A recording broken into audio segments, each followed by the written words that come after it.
Good morning, students. Let's continue our class.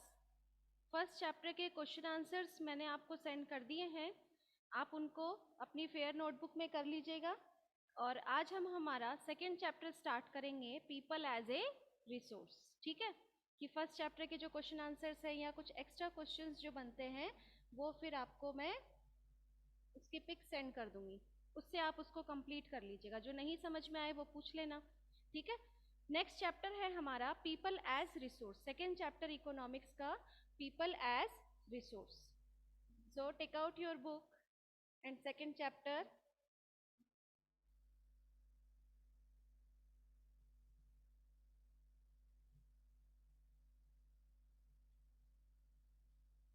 People as resource. ठीक है, कि human beings जो हैं वो भी क्या है, एक रिसोर्स है। ठीक है, ह्यूमन बींग्स जो हैं वो एक रिसोर्स है। The chapter people as resource is an effort to explain population as an asset for the economy rather than a liability. Population becomes human capital when there is investment made in the form of education. यानी कि population जो है वो एक resource तब बनता है जब वो अपने आप को एक बेटर ह्यूमन जो है वो बता सकता है। यानी कि उसके ऊपर क्या अलग अलग फॉर्म में हम उसमें इन्वेस्टमेंट करेंगे, और इन्वेस्टमेंट करने के बाद में जो हमारे सामने जो ह्यूमन बींग्स की स्किल डेवलप होती है, उसका जो प्रोडक्टिव नॉलेज इंक्रीज होता है, तो ये सारी चीज़ें क्या करती है, ह्यूमन बींग्स को एज ए रिसोर्स बनाने में सबसे ज़्यादा हेल्पफुल है। जैसे कि पॉपुलेशन बिकम्स ह्यूमन कैपिटल, कि पॉपुलेशन जो है सब क्या है, एक ह्यूमन कैपिटल तब बन सकते हैं जब उनके ऊपर इन्वेस्ट किया जाए। किस फॉर्म में, इन the form of education, training and medical care. यानी कि उनको अच्छी ट्रेनिंग दी जाए, अच्छी एजुकेशन दी जाए, अच्छी उनकी हेल्थ हो, तो उससे क्या होगा, वो एक अपने आप को अच्छे फील्ड में, एक अच्छी फील्ड में वो, जैसे मान लो सपोज आपके ऊपर जब इन्वेस्टमेंट किया जाता है, अच्छी स्कूल में पढ़ रहे हो आप, उसके बाद में आप आगे जाकर इंजीनियर बनते हो, डॉक्टर बनते हो, जो भी बनोगे आप, तो वो क्या है, आपका स्किल डेवलपमेंट हुआ और आपके ऊपर इन्वेस्टमेंट किया गया, तभी आप क्या हुए, एक human being as a resource populations में काउंट किए जाने लगे। So people as resource is a way of referring to a country's working people in the terms of their existing productive skill and abilities। कि human beings जो है सबके अंदर अलग अलग क्वालिटीज होती हैं, और उसी क्वालिटीज के बेस पर उन्हें अलग अलग एबिलिटीज के अकॉर्डिंग काउंट किया जाता है। ठीक है, looking at the population from this productive aspect emphasis its ability to contribute to the creation of gross national product. ठीक है, कि हम लोगों को एक नेशनल प्रोडक्ट में कब काउंट करते हैं, जब उनका ओवरऑल डेवलपमेंट हो जाता है, यानी कि उनका ओवरऑल डेवलपमेंट कंप्लीट हो जाता है। जैसे कि उनकी जो एजुकेशन है वो कंप्लीट हो गई, कोई ट्रेनिंग है वो कंप्लीट हो गई, वो जो बनना चाहते थे वो बन चुके हैं, तो वो क्या है, एक ग्रॉस नेशनल प्रोडक्ट में काउंट किए जाते हैं। Like other resources, population also is a resource, a human resource. की पॉपुलेशन क्या है, वो भी एक ह्यूमन रिसोर्स है।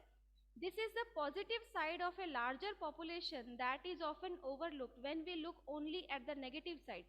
Considering only the problem of providing the population with food, education and access to health facility, कि ह्यूमन बींग्स के हम लोग क्या देखते हैं हमेशा, की पॉपुलेशन इंक्रीज हो रही है तो उनकी क्या रिक्वायरमेंट है, फूड है, हेल्थ फैसिलिटीज़ है, ये सारी रिक्वायरमेंट को पूरा किया जाता है। उन रिक्वायरमेंट के अलावा भी हम क्या एसेट देख सकते हैं कि human beings as a resource हमारे लिए कितना ज़्यादा यूजफुल है।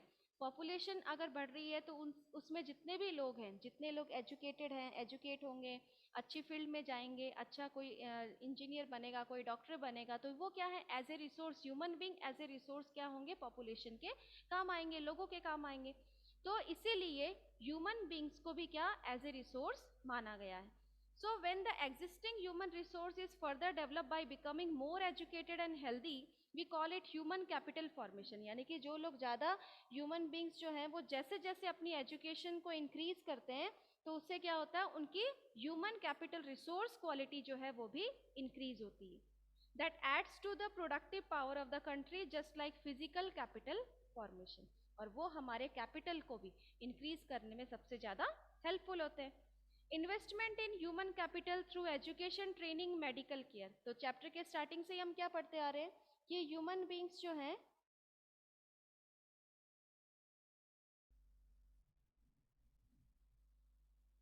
So investment in human capital के ऊपर इन्वेस्टमेंट कैसे किया जाता है? थ्रू एजुकेशन, ट्रेनिंग या कोई मेडिकल फैसिलिटीज, उनके थ्रू उन पे इन्वेस्टमेंट किया जाएगा। Just like investment in physical capital, जैसे कि हम किसी भी बिजनेस में अगर इन्वेस्ट करते हैं तो उसके बदले हमें उससे प्रॉफिट जो मिलता है वो हमारा क्या है? फिजिकल कैपिटल है, ठीक है। उसी तरीके से ह्यूमन बींग्स जिसको हम रिसोर्स काउंट कर रहे हैं और उस पर जब हम इन्वेस्टमेंट करेंगे तो जब वो कुछ बन जाएंगे तो वो क्या होगा? हमारे देश के लिए क्या होगा? एक फिजिकल कैपिटल काउंट किया जाएगा। इन रिटर्न जो हमें इंटरेस्ट मिलता है, ठीक है, this can be seen directly in the form of higher income earned because of higher productivity of the more educated or the better trained person। यानी कि जिसके ऊपर ज़्यादा एजुकेशन, जिसकी जो ज़्यादा एजुकेटेड पीपल होंगे वो वेल ट्रेंड होंगे, और उसके बाद उनकी जो अच्छी फील्ड में जब वो जाते हैं तो उससे क्या होगा? उनमें इन्वेस्टमेंट जो किया गया था उससे ज़्यादा प्रॉफिट वापस मिलता है। तो इसीलिए वो क्या काउंट किए जाते हैं? फिजिकल कैपिटल में उनको काउंट किया जाता है, ठीक है।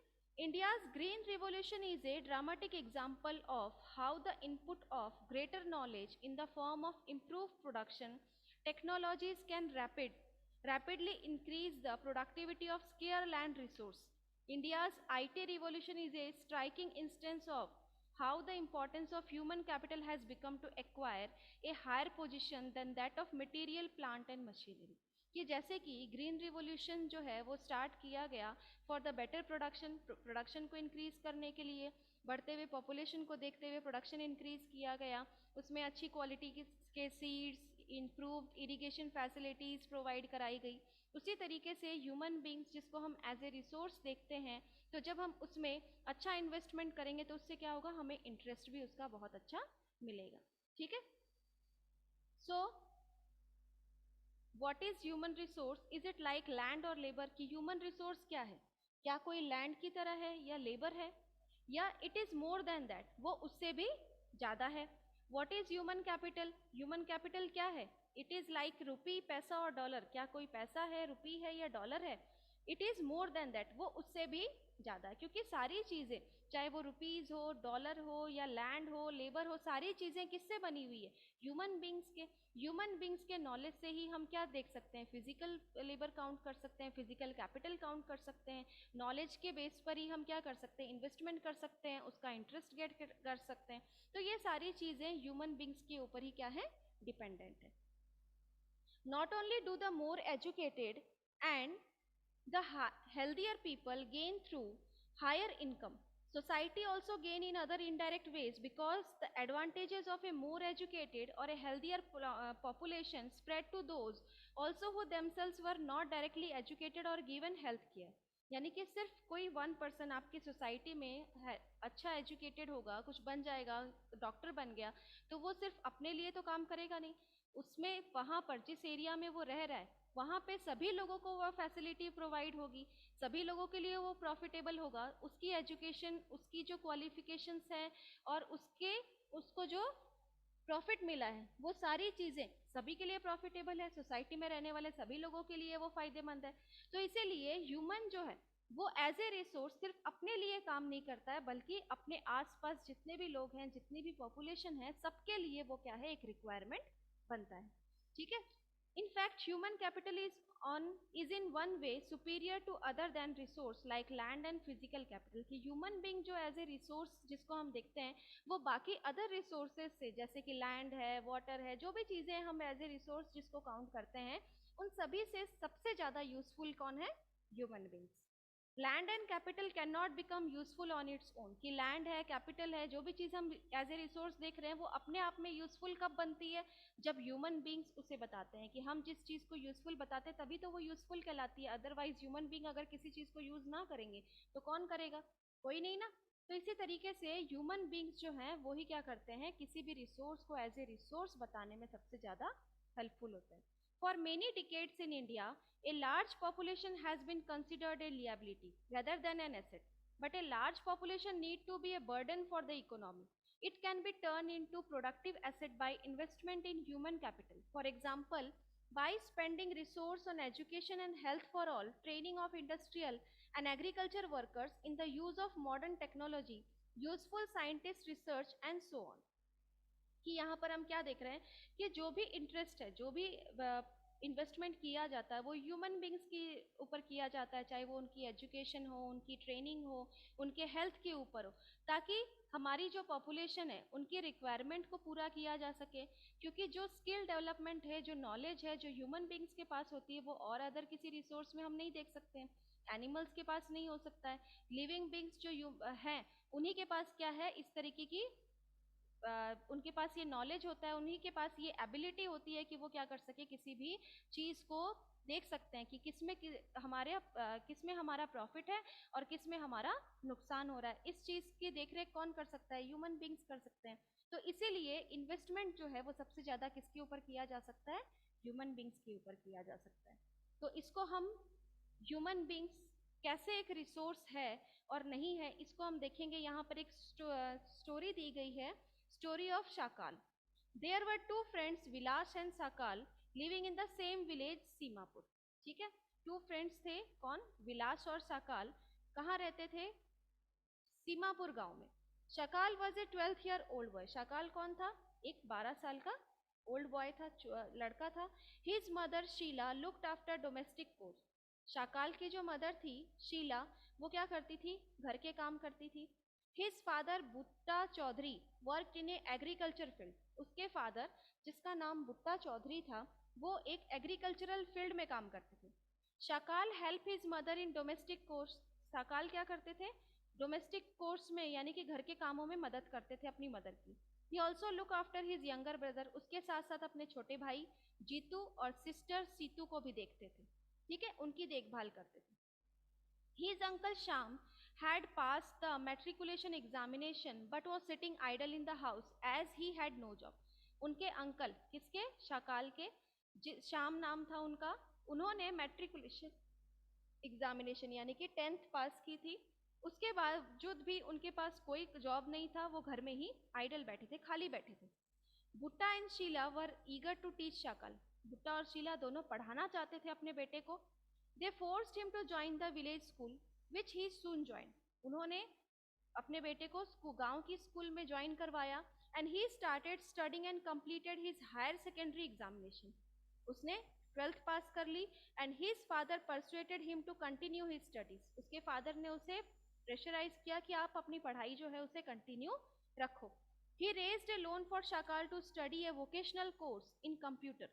उन्होंने शाकाल की पढ़ाई के लिए, कंप्यूटर सिखाने के लिए उन्होंने क्या किया, लोन लिया ताकि वो अपनी स्टडीज को कंटिन्यू रख सके। He raised a loan for Shakal to study a vocational course in computer. Shakal was meritorious and interested in studies from the beginning. Shakal जो कि पढ़ाई में बहुत ज़्यादा इंटरेस्टेड थे स्टार्टिंग से ही, with great vigor and enthusiasm he completed his course. यानी कि बड़े उत्साह के साथ और जोश के साथ उन्होंने क्या किया, अपनी पढ़ाई को कंप्लीट की। After some time he get a job in a private firm. एक प्राइवेट फर्म में उनको जॉब मिला। And he even design a new kind of software. और उन्होंने जो कंप्यूटर कोर्स किया था, उन्होंने उसी के बेस पर उन्होंने अपने खुद का एक सॉफ्टवेयर बनाया। This software help him increase the sale of firm. और जिस फर्म में वो काम कर रहे थे, जिससे वो जुड़े हुए थे, जिस इंडस्ट्री से वो जुड़े हुए थे, उसमें भी काफी प्रॉफिट हुआ। His boss acknowledged his service and rewarded him with a promotion.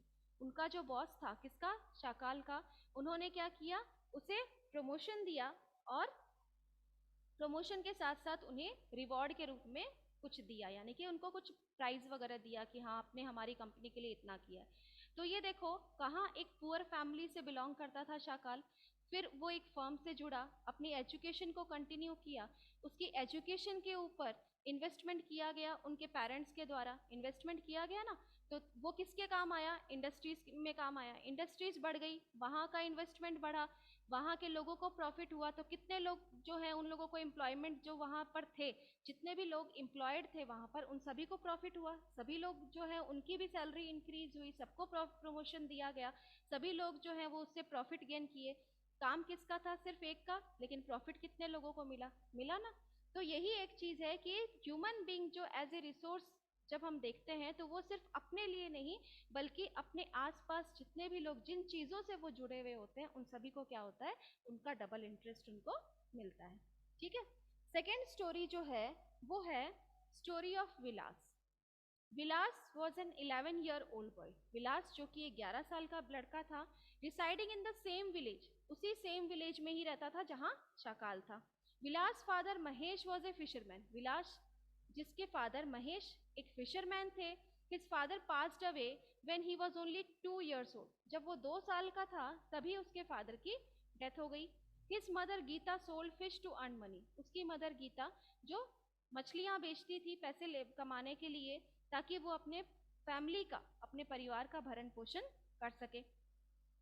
She bought fish from the land owner pond and sold it in the nearby mandi. वो क्या करती थी, जो जमींदार होते थे उन लोगों से, she bought fish from the land owner, जिनके पास जो जमींदार होते थे उन लोगों से क्या लेकर आती थी, वो मछलियां लेकर आती थी और पास की ही मंडी में उसे सेल करती थी।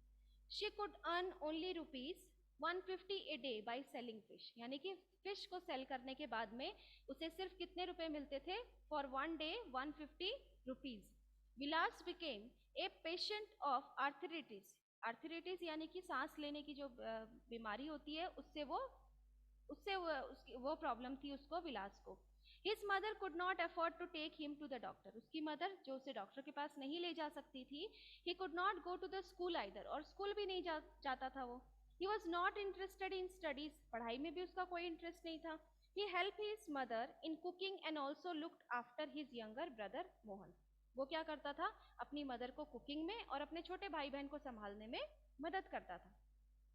After some time his mother fell sick and there was no one to look after her. कुछ समय बाद उसकी मदर जो थी वो भी बीमार हो गई और उसे देखने वाला कोई नहीं था।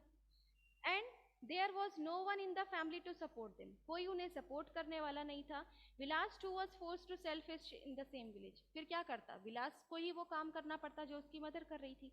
ही look his mother earn only a meagre income. उसने क्या देखा कि उसकी मदर जो है वो बहुत कम कमाती थी, यानी कि जो इनकम उनकी थी उस बेस पर क्या होता था कि उसकी फैमिली को किस तरीके से, उसकी जो फैमिली है वो कैसे सस्टेन कर रही है, वो सारी चीजें विलास के सामने आई।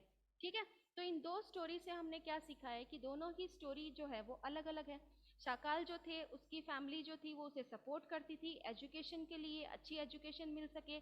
अच्छी एजुकेशन मिलने के बाद में उसने इंडस्ट्रीज को हेल्प किया, इंडस्ट्रीज में अपना खुद का सॉफ्टवेयर बनाया। तो इससे क्या हुआ, वो आगे बढ़ा, अपनी सोसाइटी को उसने इंक्रीज किया। उसी सेम विलेज से विलास बिलोंग करता था, जहाँ पर लोग जो थे वो उसकी बहुत पुअर फैमिली थी। फादर जो थे वो बहुत कम उम्र में ही उनकी डेथ हो गई थी। मदर बीमार रहने लगी, तो वो सारी जो जिम्मेदारी थी घर की वो किसके ऊपर आ गई, विलास के ऊपर आ गई। तो ऐसी सिचुएशन में हम देखते हैं कि पीपल जो है वो एज ए रिसोर्स तब काम आते हैं जब उनके ऊपर इन्वेस्टमेंट किया जा सकता है।